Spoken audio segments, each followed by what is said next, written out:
Terima kasih Tuhan, terima kasih buat kasih setiamu, terima kasih Tuhan buat kesempatan yang terus Engkau sediakan buat hidup kami untuk kami dijadikan sempurna hari lepas hari. Biarlah pujian yang kami nyanyikan hari ini Tuhan tidak hanya keluar dari mulut kami, dan hilang begitu saja, tetapi menjadi keinginan hati kami, menjadi doa kami, menjadi seruan kami setiap hari bahwa kami mau disempurnakan sama seperti Engkau Allah kami yang sempurna. Hari ini kami mau belajar kebenaran firman-Mu. Tuhan urapi setiap kami, buat mata kami melihat, telinga kami mendengar, hati kami Tuhan terus terkoneksi dengan Engkau, dan apapun benih firman yang Kau sampaikan Tuhan, akan bertumbuh, berbuah, lebat dalam kehidupan kami di dalam nama Tuhan Yesus. Ambil alih Roh Kudus. Haleluya. Amin. Amin. Amin. Shalom. Silakan duduk. Shalom semuanya. Oke. Hari ini kita akan belajar sesuatu yang penting, ya. Eh, Tolong diperhatikan karena waktu sebelum saya dipakai Tuhan sebagai alatnya, saya belajar tentang arti yang hari ini menjadi judul kita hari ini adalah berkenan di hadapan Tuhan dan manusia atau favor of God and man, ya.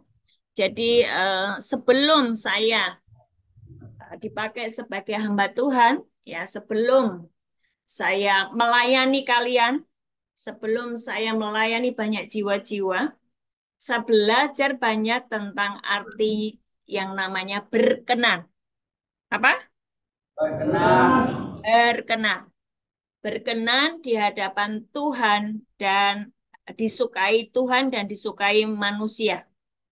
Nah, itu satu satu yang membuat saya terus mengejar perkenanan. Jadi bukan mengejar apa disukai apa ya, cuma disukai manusia saja enggak. Saya mengejar yang namanya bagaimana hidup saya ini disukai Tuhan, ya. Belajar ya. Karena gini loh, kalian yang di gereja ujung bumi ya, dan semua yang di Zoom, kita ini punya background yang buruk, betul ya? Kita ini punya masa lalu yang buruk, dan kita ini benar-benar tidak bisa mengerjakan apa-apa tanpa penyertaan Tuhan, ya. Apalagi kalau kalian yang nanti sebentar lagi mau keluar, atau si Ray ini yang sudah keluar ya, engkau merasa Tuhan, aku harus gimana ini? Ya kan? Udah nggak? Kamu menunggu sesuatu. Aku bingung nih, habis ini aku terima kasih Tuhan, aku udah keluar dari lapas, ya kan? Tapi sekian tahun aku habiskan waktuku tanpa Engkau, dan terima kasih Tuhan, Engkau mengajari banyak hal tentang hatimu di lapas. Betul nggak? Betul nggak? Engkau kenal Tuhan, engkau kenal firman Tuhan, pada waktu engkau berada di gereja ujung bumi. Nah, bagi teman-teman yang ada di Zoom, engkau kenal Tuhan ketika engkau sudah kepepet dengan masalah dan engkau nggak tahu bagaimana keluar dari masalahmu. Engkau kejepit dengan satu masalah di mana satu-satunya yang bisa menolong hanya Tuhan. Betul kan? Nah, saya pun mengalami hal yang demikian ya. Ketika hidupnya masih untuk diri saya sendiri, semau saya sendiri, ya, nggak ngerti ketetapan-ketetapan Tuhan, nggak ngerti firman Tuhan, itu hidup tuh ngalir kayak orang-orang di dunia itu, dan itulah yang namanya sebuah kesia-siaan. Tapi puji Tuhan bahwa Tuhan menangkap saya dengan lebih cepat ya, sehingga kehidupan saya yang diubahkan Tuhan membawa perubahan juga atas kehidupan banyak orang. Dan saya harap nanti setelah kalian mendengar apa yang saya sampaikan, kehidupanmu juga akan berubah seperti itu ya. Favor of God and man, atau perkenanan Tuhan dan manusia. Baca Kisah Para Rasul 13 ayat 22. Kisah Para Rasul 13 13 ayat 22. Nah, hari ini kita akan belajar tentang Daud. Saya paling suka Raja Daud ini ya. Kisah Para Rasul 13 ayat 22. Sudah ketemu semua? Amin. Baca bersama-sama, 2, 3. Setelah Setelah Saul Saul disingkirkan, disingkirkan, Allah Allah mengangkat mengangkat Daud menjadi Daud raja menjadi mereka. raja mereka. Tentang Tentang Daud, Daud, Allah telah Allah telah menyatakan, menyatakan, Aku Aku telah telah. mengangkat Daud menjadi raja, orang yang benar di hadapanku, dan yang melakukan segala kehendakku. Ya, perhatikan kata-kata seorang yang berkenan di hatiku dan yang melakukan segala kehendakku. Seorang yang berkenan di hatiku. Punya huruf besar. Artinya Tuhan tuh suka. Tuhan tuh suka dengan kehidupannya Daud. Apakah Daud benar-benar orang yang suci? Enggak. Enggak. Enggak. Dia banyak menumpahkan darah ya. Dan dia juga pernah jatuh di dalam dosa perzinahan dan membunuh Uria, ya, suaminya Batseba yang akhirnya Batseba diambil sebagai istri. Dan itu sangat menyakiti hati Tuhan. Tapi Tuhan itu suka loh sama hidupnya Daud. Nah ini yang mesti kau pelajari. Kenapa bisa begitu? Kenapa bisa Tuhan itu sayang sama Daud padahal dosanya banyak loh. Betul nggak? Pernah nggak merenungkan itu? Buat saya, ya buat saya, ini adalah hal yang penting untuk direnungkan. Bahwa Tuhan itu menyukai Daud. Kenapa kok bisa Tuhan itu sayang sekali sama Daud? Nah, oh ternyata ada yang disebut nih, berkenan. Kenapa dia bisa berkenan? Ada lagi nanti ya, kita buka di sekarang ya, Lukas 2 ayat 40. Lukas 2 ayat 40 dan Lukas 2 ayat 52. Ya, Lukas 2 ayat 40. Sudah ketemu? Baca bersama-sama. Lukas 2 ayat 40. 2, 3. Penuh hikmat dan kasih karunia Allah ada padanya. Amin. Ya, ini cerita tentang Yesus ya. Yesus bertambah besar, menjadi kuat, penuh hikmat dan kasih karunia Allah ada padanya. Itu artinya kasih karunia Allah itu perkenanan Tuhan. Ya, Lukas 2 ayat 52.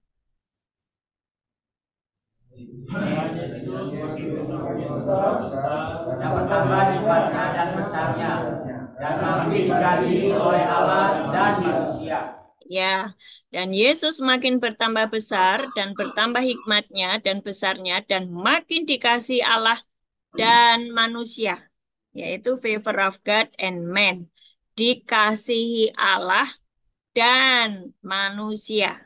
Jadi nggak hanya disayang sama manusia, ada banyak orang mengejar yang namanya perkenanan manusia, ya. Engkau disukai banyak orang karena banyak melakukan suap, menjilat, banyak hal yang bisa dikerjakan untuk menyukakan hati manusia. Hanya manusia saja loh. Tapi hidupnya tidak berkenan di hadapan Tuhan. Artinya apa? Banyak kemunafikan yang dikerjakan. Ya, jadi hari ini Gereja Ujung Bumi, engkau harus belajar yang namanya berkenan di hadapan Tuhan dan manusia, disukai Tuhan dan manusia. Ya, nah orang-orang yang disukai Tuhan, ya, orang-orang yang berkenan di hadapan Tuhan akan memiliki kehidupan yang sangat menyenangkan, yang namanya terobosan, yang namanya pintu-pintu dibukakan, yang namanya kesempatan-kesempatan dibukakan, itu sangat gampang.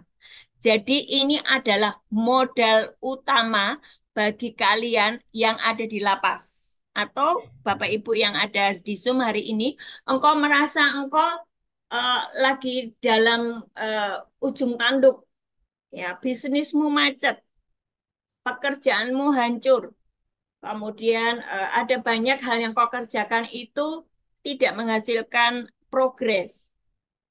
Aku harus belajar yang namanya perkenanan Tuhan dan manusia.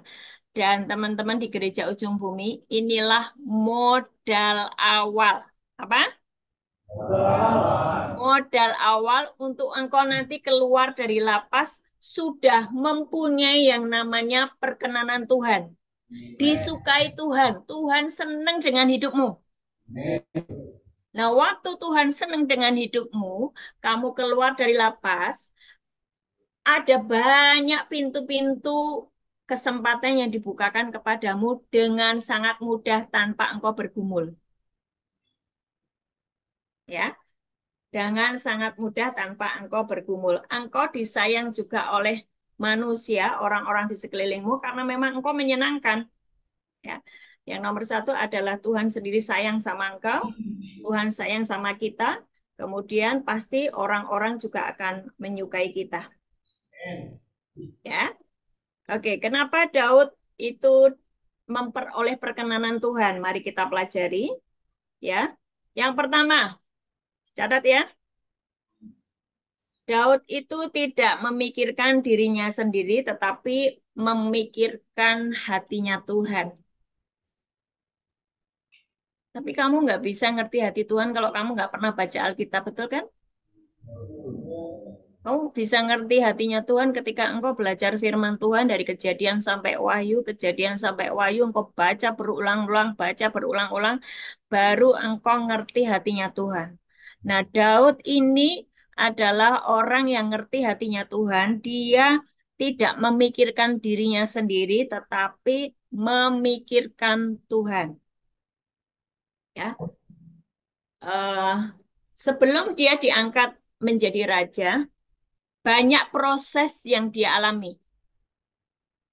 Yang pertama, dia seorang anak yang tertolak.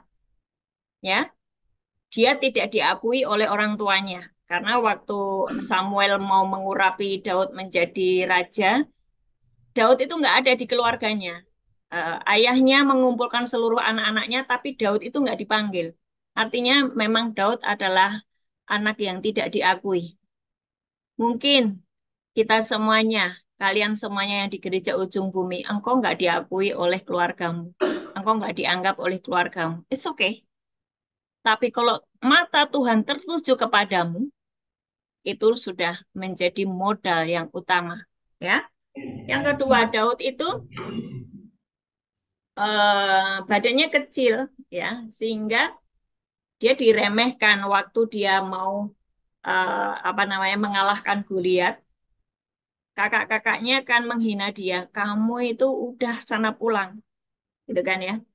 Terus kemudian ya banyak orang yang tidak tidak apa namanya menganggap Daud, ya. Tapi pada akhirnya karena memang Daud disertai Tuhan, dia bisa mengalahkan Goliat. Yang ketiga, Daud ini nggak ada salah karena dia sudah menjadi anak raja, menantu raja ya, karena bisa memenangkan Goliat itu, mengalahkan Goliat itu, kan hadiahnya dapat menikah dengan anak raja. Artinya dia sudah jadi menantunya Saul. Tetapi sang bapaknya ini, bapak mertuanya ini punya rasa iri hati sehingga dikejar-kejar mau dibunuh. Perhatikan ya, waktu Daud punya kesempatan untuk membunuh Saul, dia tidak segera membunuh Saul, tetapi dia berkata, aku nggak mau menyentuh orang yang diurapi oleh Tuhan. Biarkan tombak ini, cabut tombak ini, jangan sampai mengenai Raja Saul. Dia adalah tetap orang yang diurapi oleh Tuhan. Aku tidak mau menjamah orang yang diurapi Tuhan. Ini sikap hati loh, ya, sikap hati yang menyenangkan hati Tuhan. Walaupun Tuhan memberikan kesempatan untuk Daud membunuh Saul, yang mana dia mengejar-ngejar Saul, mengejar-ngejar Daud sampai Daud itu hidupnya penuh dengan ketakutan dan kekhawatiran ya, karena memang dikejar-kejar mau dibunuh. Tetapi kesempatan untuk membunuh itu, walaupun itu ada, tapi tidak dikerjakan. Nah, sikap hati seperti inilah yang diperhatikan oleh Tuhan, yang membuat Tuhan jatuh cinta sama Daud. Ya. Nah, terus hal yang lain, yang mana yang menunjukkan bahwa Daud itu selalu memikirkan tentang Tuhan di 1 Tawarikh 22 ayat 5. 1 Tawarikh 22 ayat 5. Jadi ini setelah dia menjadi raja ya, setelah dia menjadi raja itu dia kepingin membangun bait Allah, tetapi Tuhan berkata bukan kamu yang bangun, tetapi nanti anakmu karena tanganmu penuh hutang darah ya, tapi nanti anakmu yang akan membangun. Nah, coba baca di 1 Tawarikh 22 ayat 5. Sudah ketemu? Ya, baca bersama-sama. Dua, tiga. Karena sebagai Daud, Salomo anakku masih muda dan kurang pengalaman, dan rumah yang harus didirikannya bagi Tuhan haruslah luar biasa besarnya, sehingga menjadi kenamaan dan termasuk di segala negeri. Sebab itu baiklah aku mengadakan persediaan baginya. Lalu Daud membuat sangat banyak persediaan sebelum dia mati. Daud tidak pernah hitung-hitungan sama Tuhan. Seperti KKS nggak pernah hitung-hitungan sama Tuhan. Kami di KKS ya, eh, silakan kalian mau nabur, silakan kalian mau tidak nabur ya di KKS ya. Kami tidak pernah yang namanya memberikan nomor rekening, tetapi eh, saya memberikan semuanya, hidup saya, segala milik yang dipercayakan eh, Tuhan kepada saya berikan untuk pelayanan, untuk kalian semuanya, untuk apa ya, jiwa-jiwa kenal firman Tuhan. Saya kerjakan apa saja, nggak pernah hitung-hitungan. Mau hitung-hitungan waktu, hitung-hitungan dana, nggak ada. Karena apa? Saya belajar dari Daud. Ya, kalian semuanya jangan pernah yang namanya hitung-hitungan sama Tuhan. Waktu engkau nggak hitung-hitungan sama Tuhan, Tuhan juga nggak akan hitung-hitungan sama kalian. Amin. Jangan gini. Misalnya gini ya. Kenapa sih aku terus yang jadikan WL? Yang lainnya dong gitu. Ya. Kenapa sih aku terus yang tugas ini, tugas itu, yang lainnya dong? Jangan pernah hitung-hitungan. Kalau memang engkau dipercayakan untuk melayani, lakukan dengan senang hati. Ya, jangan pernah menolak apapun yang Tuhan perintahkan kepadamu untuk engkau melayani Tuhan. Jangan pernah hitung-hitungan masalah waktu, uang, tenaga, apapun. Kalau Tuhan menginginkan engkau, hei bangun, bangun, doa, baca Alkitab. Jangan pernah ngomong Tuhan males Tuhan, masih ngantuk. Jangan hitung-hitungan masalah apapun dengan Tuhan. Lakukan dengan senang hati, lakukan dengan tulus hati, maka engkau akan disukai Tuhan. Ini kunci. Ini kunci, ya. Lakukan segala sesuatu seperti untuk Tuhan. Itu bagian dari uh, Daud itu tidak memikirkan dirinya sendiri, tapi memikirkan tentang Tuhan, ya. Nah, banyak orang juga itu Tuhan itu hanya dijadikan ban serep, betul ya? Kalau sudah kepepet baru nyari Tuhan, tapi kalau lagi seneng lupa sama urusan Tuhan, lupa sama nyari Tuhan, berdoa, cari itu, cari wajah Tuhan, udah lupa karena dia sedang di dalam kondisi senang, ya. Nah, nanti kalau sudah kepepet dengan sakit penyakit, dengan keruntuhan, kok baru nangis-nangis nyari Tuhan. Jangan seperti itu sama Tuhan, ya. Pastikan bahwa hidupmu terus-menerus memikirkan Tuhan, pekerjaan-pekerjaan Tuhan. Yang kedua, Daud memiliki hati seorang gembala. Ya, Daud memiliki hati seorang gembala. Setiap orang dipanggil untuk mengembalakan domba-domba. Masa sih, Bu? Saya bukan hamba Tuhan. Tapi setiap orang itu diberi tugas oleh Tuhan untuk mengembalakan domba-domba. Keluargamu, istrimu, anakmu, atau orang tuamu adik-adikmu, kakak-kakakmu, seluruh apa yang ada di dalam keluargamu, itu Tuhan percayakan kepadamu. Nah, pastikan bahwa engkau bisa menangkap itu. Satu orang bertobat, seluruh keluarga diselamatkan. Pada waktu engkau terjebak dengan kehidupan yang hitam, ya, yang kelam, waktu itu, oleh karena memang engkau tidak ngerti kebenaran. Tetapi kalau hari ini engkau ngerti kebenaran, Tuhan berkata satu orang bertobat, seluruh keluarga diselamatkan. Mungkin keluargamu yang di luar sana, meskipun nggak ada di penjara, mereka hidup di dalam hawa nafsu. Mereka hidup di dalam kemarahan. Mereka hidup tanpa terhubung dengan Tuhan. Tugasmu sebagai orang yang sudah terhubung dengan Tuhan, engkau harus punya hati sebagai gembala. Amin. Bagaimana caranya? Bagaimana caranya saya bisa menjadi gembala bagi keluarga saya di luar sana, yang mana saya di dalam penjara. Saya sendiri lagi kesulitan bagaimana saya menggembalakan mereka. Lewat hidupmu yang sudah terhubung dengan Tuhan. Lewat engkau yang sudah selesai dengan dirimu sendiri, dengan kemarahanmu, dengan kekecewaanmu, dengan aroganmu.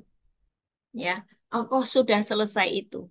Engkau nyatu dengan Bapa, Putra, dan Roh Kudus. Engkau terhubung dengan ruang tahta. Engkau bisa berkata dan berdoa, Tuhan, tolong kedua orang tuaku supaya kenal Engkau. Tuhan, tolong istriku supaya dia tidak mengkhianati pernikahan, supaya dia tidak meninggalkan aku, supaya dia tetap tinggal di dalam perjanjian abadi, yaitu sudah disatukan di dalam pernikahan yang kudus, tidak menceraikan aku karena aku mengalami hal demikian. Tuhan, tolong dia, jamah dia. Bisa loh. Kalau engkau benar-benar sudah terhubung dengan Tuhan, doamu menjadi doa orang benar. Ya, doa orang benar sangat besar kuasanya. Kalau engkau sudah menjadi orang benar, engkau bisa berdoa apa saja dan Tuhan mengabulkan. Karena engkau dikasih Tuhan, disayang Tuhan, Tuhan berkenan atas hidupmu. Jadi yang kedua tadi, engkau harus memiliki hati seorang gembala. Gembala itu dia sangat care dengan domba-dombanya. Kalau domba-dombanya mau dimakan serigala, si gembala ini yang bertugas. Nah, saya di dalam keluarga kerajaan surga punya banyak anggota ya, sekitar 300-an, 90, hampir 400 ya, karena waktu itu sudah 500 sekian, tapi kena hack, tapi hack ya, jadi adminnya salah satu admin kena hack sehingga terjadi yang namanya penyaringan yang dari Tuhan, yang sungguh-sungguh mau dengar firman yang disampaikan di KKS, mereka akan mencari kembali. Dan sekarang sudah sekitar 390, hampir 400. Yang 100 ya tersaring sendiri karena memang nggak nggak care ya dengan firman. Nah, saya ngerti satu persatu domba-dombanya. Seperti tadi malam, ada salah satu anggota keluarga KKS yang WA ya, ibu istri saya kritis oleh karena penyakit yang dideritanya. Oke, saya berdoa, saya mendoakan. Dan tadi pagi dia WA, ibu istri saya udah pulang. Tadi jam setengah 5. Saya dengan Mbak Tata terus mengawalnya sampai si istrinya ini benar-benar dibawa oleh malaikat Tuhan naik ya. Sebab kalau orang meninggal belum persiapan itu dia bisa bingung, rohnya itu keluar dari tubuhnya itu bisa bingung. Jadi ketika kita kawal di dalam doa dia bisa naik ya bersama dengan malaikat Tuhan. Itu tugas kami. Itulah tugas gembala ya. Ada orang-orang keluar dari anggota KKS yang mungkin mengalami yang namanya kejebak dengan pekerjaan kuasa kegelapan. Kami tolong, kami doakan pelepasan, kami doakan pemutusan ikatan. Kalau dia pernah pergi ke dukun, pernah pergi punya jimat-jimat, kami doakan supaya dia lepas dari serigala, dari iblis, dari ditelan iblis tadi loh. Saya ajari bagaimana seharusnya kamu menelan maut di dalam kemenangan. Hei maut, di manakah sengatmu? Harusnya kamu sebagai anak Allah itu seperti itu. Tapi kenapa kamu ditelan oleh iblis? Ya, karena kamu nggak berjaga-jaga. Itu di 1 Petrus 2 ayat 8. Iblis mengaum-ngaum seperti singa dan menelan siapa yang dapat ditelannya. Ya, nah kami sebagai gembala itu tugasnya adalah mengawal jiwa-jiwa seperti itu. Jadi apa yang kehidupan Daud itu saya mencoba untuk mengerjakannya. Nah, kalian semuanya yang hari ini ikut Zoom maupun yang di gereja ujung bumi, tiru kehidupan Daud, tapi yang sisi baiknya ya. Karena Daud ini sangat berkenan di hadapan Tuhan. Ya, oke. Jadi yang kedua, dia memiliki hati seorang gembala. Baca di Amsal 3 ayat 1 sampai 3. Ini tadi sebetulnya sudah disinggung sama WL-nya. Engkau sudah terkoneksi dengan Roh Kudus ya. Tadi engkau menyampaikan ayat ini sebetulnya. Amsal 3 ayat 1 sampai 3. Sudah? Ya, baca bersama-sama 2, 3. Hai anakku, janganlah kau melupakan jalanku, dan biarlah hatimu memelihara perintahku. Karena panjang umur adalah manusia serta sejahtera akan ditambahkannya kepadamu. Janganlah bekerja kasih dan setia meninggalkan engkau. Lakukanlah itu pada lehermu, tuliskanlah itu pada lautan hatimu. Perhatikan ayat 3. Janganlah kiranya kasih dan setia meninggalkan engkau. Kalungkanlah itu pada lehermu, tuliskanlah itu pada loh hatimu. Kasih dan setia itu jadi kalung.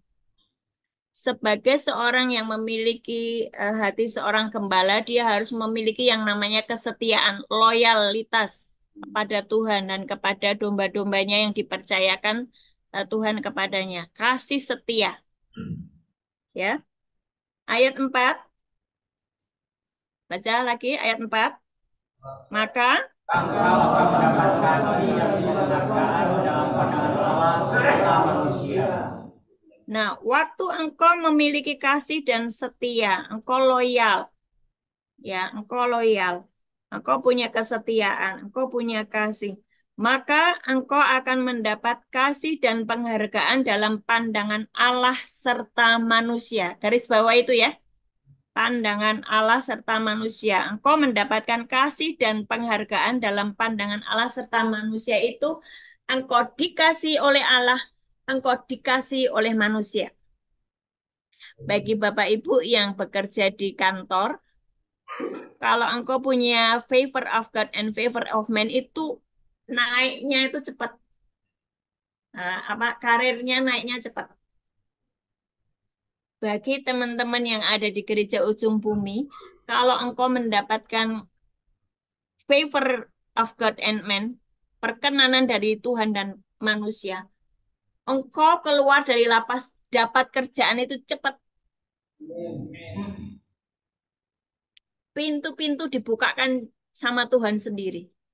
Tuhan sendiri yang membuat engkau terkoneksi dengan seseorang yang akan memberimu sebuah pekerjaan. Engkau akan ketemu dengan orang yang tepat. Karena Tuhan sayang sama kamu. Karena engkau punya apa? Kalung, kasih, dan setia. Tetap setia. Tetap punya kasih. Ya, punya loyalitas. Oke. Selanjutnya, sikap Daud yang membuat Tuhan itu senang adalah yang ketiga adalah Daud menjadikan Tuhan itu pusat kehidupannya. Ya, Daud menjadikan Tuhan pusat kehidupannya. Mazmur 84 ayat 11. Mazmur 84 ayat 11.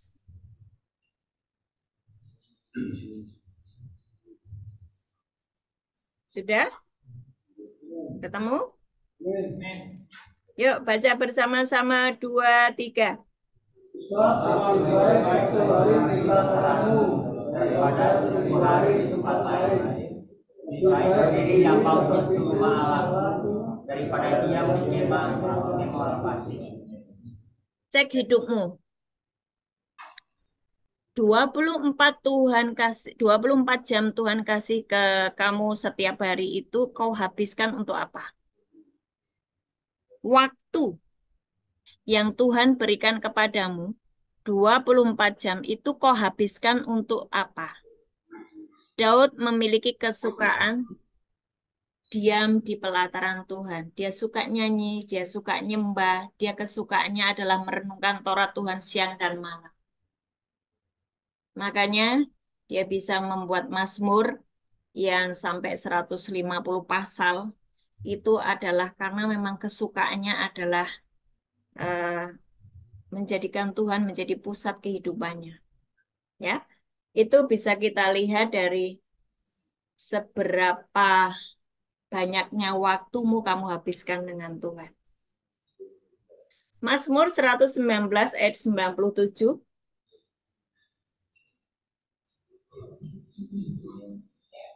119 ayat 97. Baca bersama-sama 2, 3. Apa mencintai Tauratmu? Aku merenungkannya sepanjang hari. Sepanjang hari dia kesukaannya merenungkan Taurat Tuhan. Saya mau ajak teman-teman yang di ujung bumi atau Ray, kamu yang mungkin masih menunggu kesempatan ya. Habiskan waktumu untuk memperkatakan firman Tuhan. Apa sih Bu hubungannya saya memperkatakan firman Tuhan dengan keberhasilan? Sangat jelas ya. Yosua 1 ayat 8 itu berkata, engkau merenungkan Taurat Tuhan siang dan malam, maka hidupmu akan berhasil dan beruntung. Mazmur 1 ayat 1 sampai 3 berkata, orang yang kesukaannya merenungkan firman Tuhan, dia akan menjadi seperti pohon yang ditanam di tepi aliran air, yang menghasilkan buahnya pada tiap musim, apa saja yang diperbuatnya berhasil. Jadi, engkau merenungkan firman Tuhan, engkau memperkatakan firman Tuhan itu membuat hidupmu berhasil.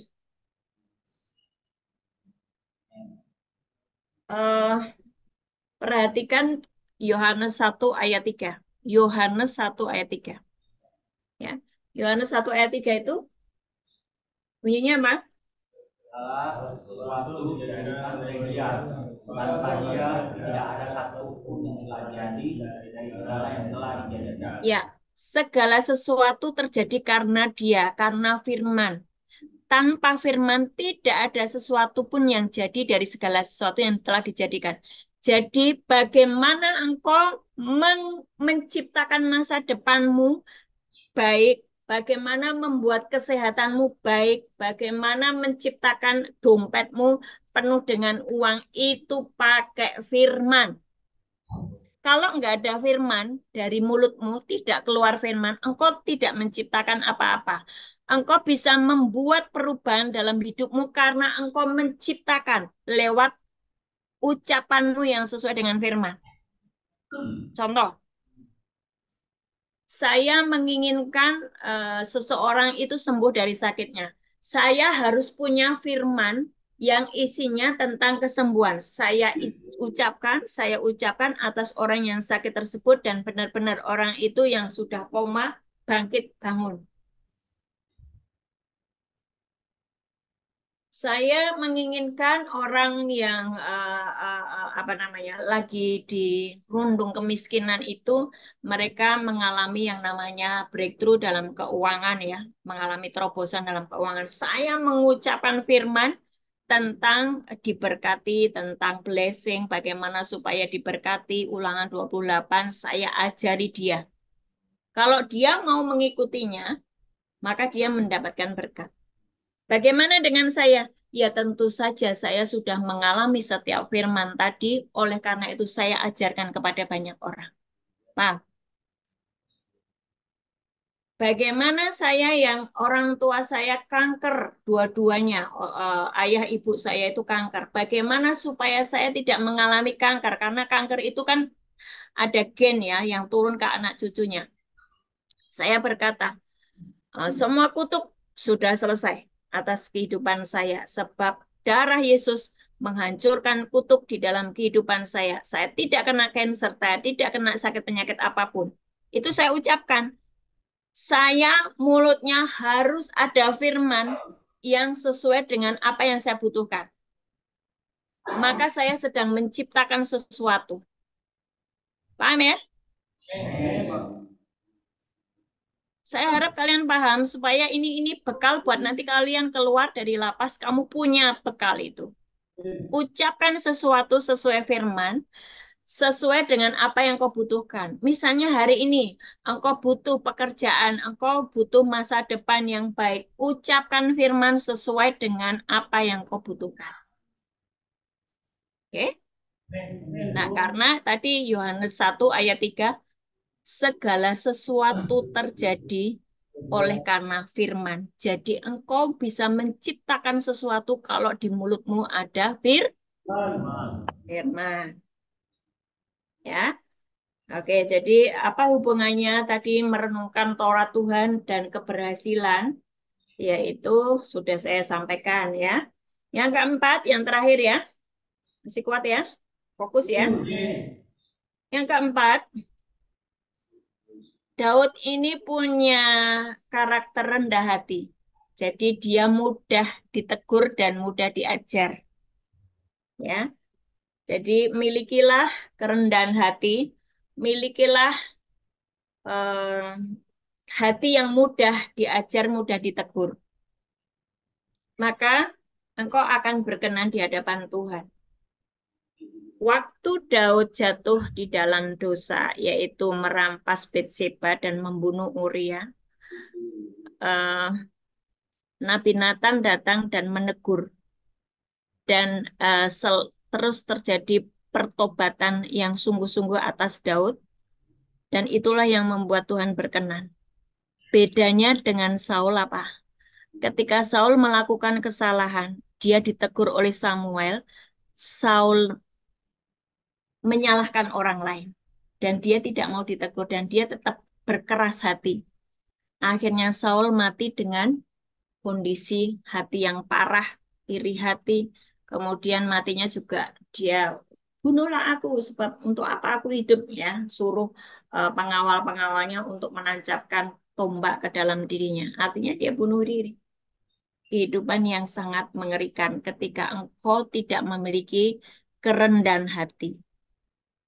Hari ini mintalah kepada Tuhan hati yang rendah hati, mudah diajar, mudah ditegur, mudah dibentuk oleh Tuhan. Maka seperti lagu tadi, ku mau sepertimu Yesus, disempurnakan selalu. Jadi hidupmu akan terus disempurnakan ketika engkau rela untuk ditegur, engkau mendengar nasihat dan bertobat sungguh-sungguh. Engkau tidak keras hati, engkau tidak sombong dan angkuh, tapi benar-benar Tuhan, aku ini salah. Terima kasih Tuhan. Aku mau bertobat sungguh-sungguh. Itu yang namanya kerendahan hati. Ya.